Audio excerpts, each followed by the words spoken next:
Welcome to Lesson 102 of Saxon Math Course 2. In this lesson we're going to talk about transversals, what they are, what they do. We're going to find the measures of the 8 angles formed when a transversal intersects a pair of parallel lines. We're going to identify the special pairs of angles formed when a transversal intersects a pair of lines. We're also going to simplify equations of an equation, and that should be reviewed just a little bit more complex than what we've been doing. Okay, so a transversal is a line that intersects one or more lines. So this right here is the transversal. In this case here, it happens to be intersecting 2 parallel lines. And when it does that, it creates 8 angles. You have 4 acute angles, which are 2, 3, 6, and 7. And then you have 4 obtuse angles, which are 1, 4, 5, and 8. And all of the acute angles, so all of these acute angles have the exact same measure of angle, and so do the obtuse ones. So knowing that, let's look at what we can solve with this problem here. So we've got a transversal, which is T, that goes through these 2 parallel lines, L and M, and it tells us that measure A here is 105. So if this is 105, it wants us to tell it what B and what H is. So let's talk what you should know. What is the angle of this line right here? What does that equal? That's right, it equals 180.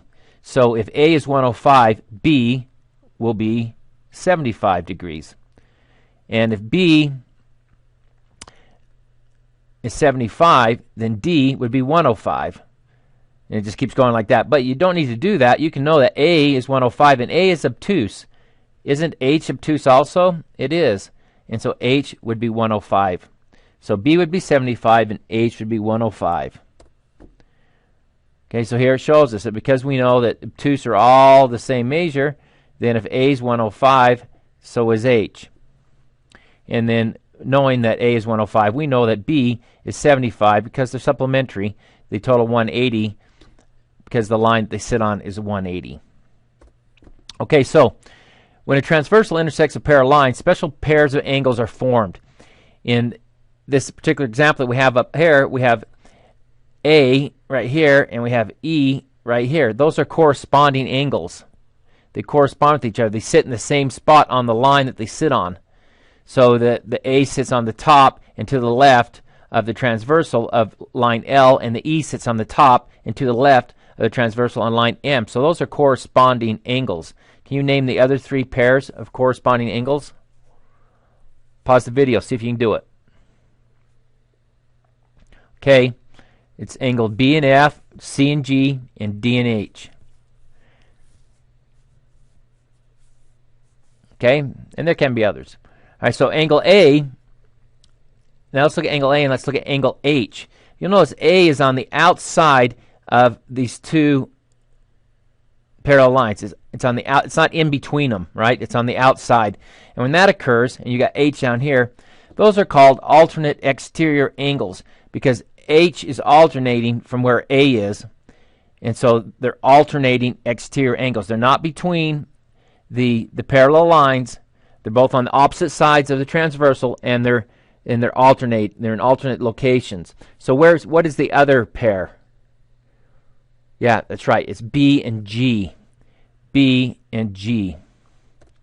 Okay, so now let's look at our last thing. Last thing is the interior angles. So now we're talking about the angles that are inside the lines. And all this stuff inside here. These are interior angles. And you have alternate interior angles. You have C, which alternates with F, and D, which alternates with E. All right, get the idea? Okay, so here we've got couple parallel lines with transversal R that intersects them. So you got line P, you got line Q, and it forms 8 angles. So I want you to stop the video and list the 4 pairs of corresponding angles, those that are sitting in the same place as another one on a different line, and then name 2 pairs of alternate exterior angles and name 2 pairs of alternate interior angles. Please pause the video and see if you can do this. Okay, so the 4 corresponding angles, 1 corresponds with 5, 2 corresponds with 6, 3 corresponds with 7, and 4 corresponds with 8. The alternate exteriors are 1 and 7 and 2 and 8. And then the alternate interior angles would be 4 and 6 and 3 and 5. All right, get the idea? All right, so let's move on away from that and talk about solving equations. A lot of times it's easier to collect terms first before we solve an equation. So for example, with this equation right here, it's the easiest thing to do. We want to combine our x's first and combine our constants second, and then solve it from there. So we take 3x minus x, so 3x minus 1x is 2x, and negative 5 plus 8 is 3. And once you do that, you're going to go on and solve for x, and we know how to do that, and we'll practice that. So let's look at this. Let's just start on each side of this equal sign and see if we can't do this one together. So we're going to start on the left-hand side. Let's go ahead and take our 3x, and we're going to combine it with the minus 1x.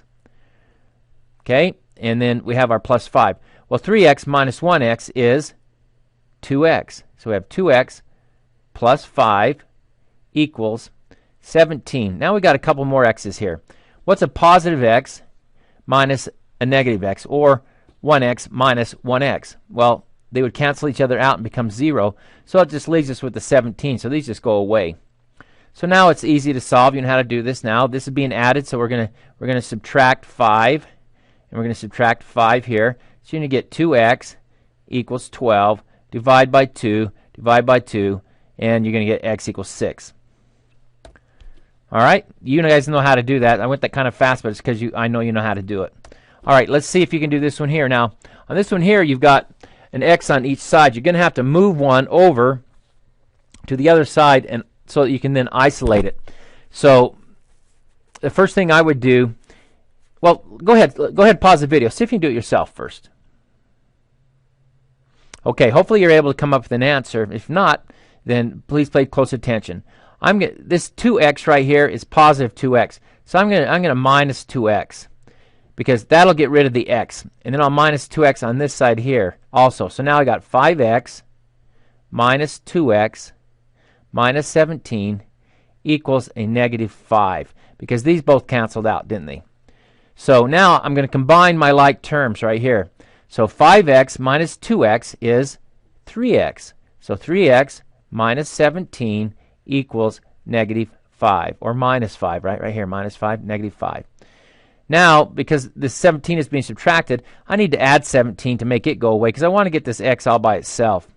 So I'm going to add 17 over here. So now I get 3x equals 12.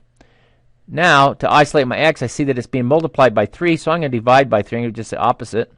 And I'm going to end up with x equals 4. And that's going to be our answer. Hopefully you were able to do that too. All right?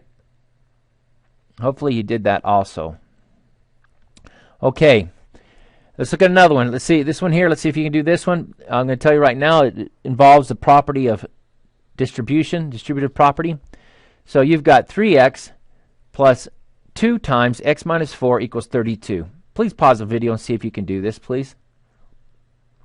Okay, let's look at it. First thing we've got to do is go 2 times x, which is 2x. So we're going to go ahead and put our 3x here, plus, and then 2 times x is 2x, and 2 times negative 4 is negative 8 equals 32. Okay, so now we've distributed. We got that taken care of. Now, what can we combine? Well, we can combine our x's right here.